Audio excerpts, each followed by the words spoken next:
Grief isn't something you can prepare for.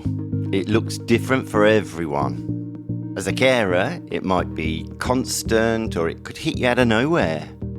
But when it does, figuring out how to cope can be the hardest part. Hi, I'm Jim Rogers and this is Hold the Moment, a podcast by people living with dementia and their families.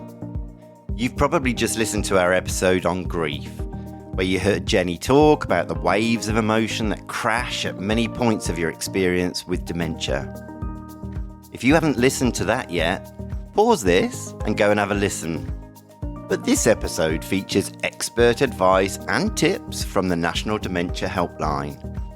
The free helpline is available 24 hours a day, every day of the year. If you call, you'll speak to an advisor, just like Kristin.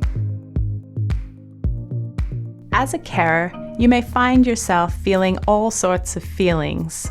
You might find that you feel overwhelmed by sadness some days for no real reason. Other days, you might be angry and you can't figure out why. These things are normal feelings that all of us feel. And as a carer, it can be really tricky to still do all the things that you need to do to get through the day while navigating all of these feelings.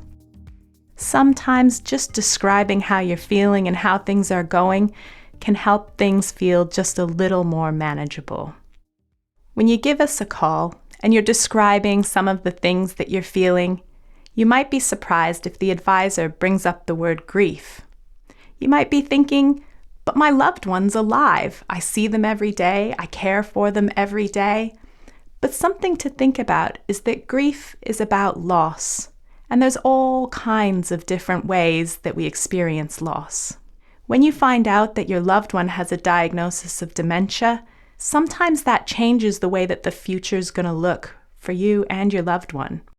You might be thinking of all the plans that you had and how that's going to change. That's a loss, and you might feel some of the feelings associated with grief.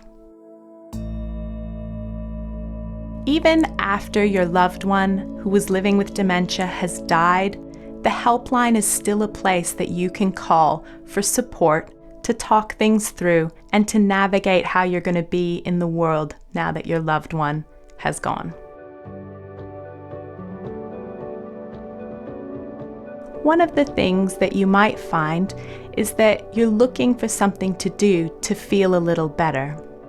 We don't have the answers to make you feel 100%, but what we can do is try and help you tap into the things that you love. So you might find us asking you questions like, what did you used to love to do as a kid? And maybe you're not going to jump rope anymore, but maybe you would like to go outside and feel the sunshine on your face, even if you can only do that for 2 minutes.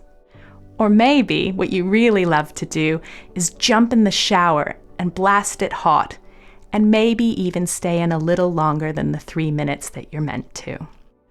For some carers, they like to try something new. Have you wondered what it would be like to play pickleball? It's really up to you what you want to do to try to feel a little bit better. A great step for carers is trying to understand your grief a little better. Dementia Australia's advisors, like Kristin, can help with that. The National Dementia Helpline is available 24 hours a day, every day of the year, on 1800 100 500.